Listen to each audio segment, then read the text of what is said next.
The story begins with the viewer looking out from a window in a workshop to a treehouse, then turning and zooming into a bedroom in a dollhouse that is in the workshop. Steve Graham wakes his teenage son Peter and 13-year-old daughter Charlie for their 78-year-old grandmother Ellen Taper Lee's funeral. Steve finds Charlie sleeping in the treehouse. Steve's wife Annie, an artist who sculpts miniature dioramas, delivers the eulogy at her mother's service. Charlie makes a clucking noise while drawing a strange sketch during the speech. Annie talks to Charlie about Ellen at bedtime that night. Charlie claims that her grandmother always wished Charlie were a boy. To Annie's confusion, Charlie also wonders aloud who will care for her now that Ellen is dead. Annie later sees a haunting vision of Ellen after looking through a memory book while in Annie's workshop. A bird dies by flying into one of Charlie's classroom windows at school. Charlie goes outside and cuts off the bird's head. A woman across the street waves at Charlie. Annie begins researching apparitions. Steve receives word from the cemetery that Ellen's grave was desecrated, but he decides to not tell his wife. Annie tells Steve she is going to a movie, but actually attends a grief counseling support group. When she arrives at the meeting, it is dark outside. Annie openly discloses her mother's mental health issues, including the dissociative identity disorder and dementia. Charlie sees a strange light in her bedroom. Gallery owner Sylvia Archer contacts Annie about progress on her new works, which include a piece featuring Ellen. Peter asks his mother if he can go to a party where he hopes to see Bridget, a classmate he is interested in. Annie asks Peter if he invited his sister to go with him, since he claimed it was a party related to their school. Charlie experiences a vision of her grandmother surrounded by fire. Charlie makes her clucking noise when she is shaken out of her trance. Charlie tells Annie that she wants Ellen. Annie forces Peter to take Charlie with him to the party. Flustered at having to monitor his sister, Peter blows off Charlie so he can smoke marijuana with Bridget and their friends. Many of women at the party are wearing long flannel-style shirts. Left unsupervised, Charlie unknowingly eats chocolate cake containing a substance to which she is allergic. Charlie begins choking as she experiences an anaphylactic reaction. Peter carries his sister to his car and rushes her toward the hospital along a dark country road. Charlie sticks her head out the window in an effort to breathe better. Peter swerves to avoid an animal in the road. Charlie is decapitated when her head violently hits a utility pole. After sitting and staring in entranced shock, Peter drives home in a calm daze. Annie comes outside when it is light outside and is horrified to find her daughter's headless body in the car's back seat.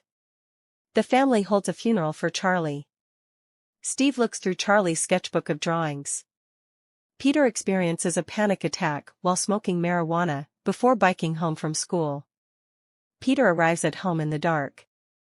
Annie grieves alone while sitting in the car in the driveway. Annie drives to her grief support group meeting, but decides to turn around while still in the parking lot. It is dark when she arrives.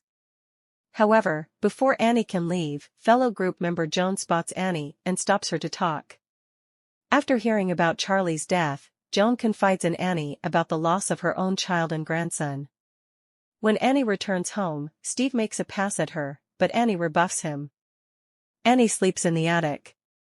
Peter hears Charlie's clucking noise and sees what he thinks is a vision of his dead sister in his room, but it appears to be his own hoodie in the corner.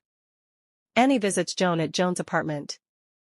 Annie tells Joan about a sleepwalking incident in which she doused Peter and Charlie and herself from head to toe in paint thinner before waking up to find herself preparing to light a match. From her body language, Annie implies that the matches were in her left hand and can of paint thinner in her right. Annie explains that her relationships with her children were never the same afterward. Steve finds Annie constructing a disturbing diorama of the scene where Charlie died. Steve, Annie, and Peter have an awkward dinner during which Annie blames her son for Charlie's death. Peter responds by reminding Annie that she was the one who forced Charlie to go to the party.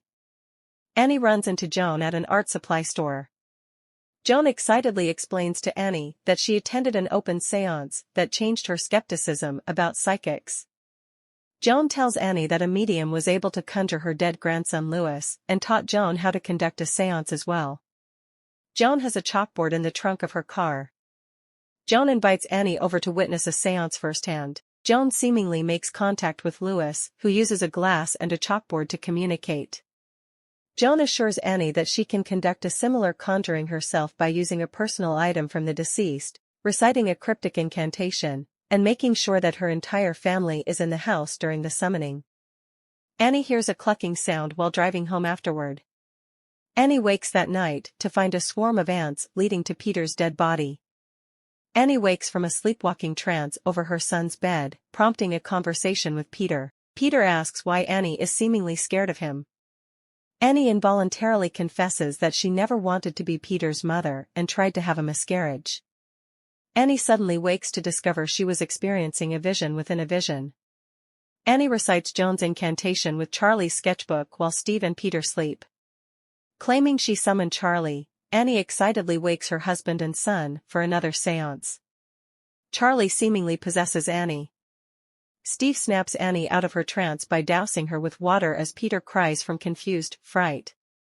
During school, Peter sees the same strange light that Charlie previously saw in her bedroom. Peter notices that his reflection looks back at him with a different expression. Steve admonishes Annie for Peter becoming convinced that a vengeful spirit is threatening him. Annie trashes her studio in frustration when she accidentally breaks a tiny model chair, after another voicemail from her gallery pressures her about providing new pieces. Charlie's spirit supernaturally draws in her old sketchbook. Peter sees a vision of his dead sister in the corner, and her head falls off, turning into a recreation ball on the floor, before being choked in his bed. Peter accuses his mother of sleepwalking and attacking him again. Annie advises Peter not to tell Steve what happened. Annie goes on to explain that something supernatural is happening in the house, and she is the only one who can stop it.